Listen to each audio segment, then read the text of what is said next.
In this video, I'm going to show you how to save a design here in Adobe Express. So first of all, make sure you are logged into the official website of Adobe Express. Just to give you all an example, I already created a design or uploaded a template one just to show you all how to save it.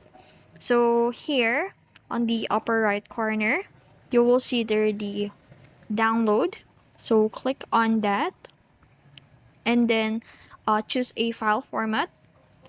It could be PDF or PNG or JPG. So it's up to you. So once it's done, click the download. And it will automatically download to your computer or laptop. And that's it. That's how you save your design from Adobe Express. If you found this video helpful, don't forget to like, share, and subscribe to the YouTube channel.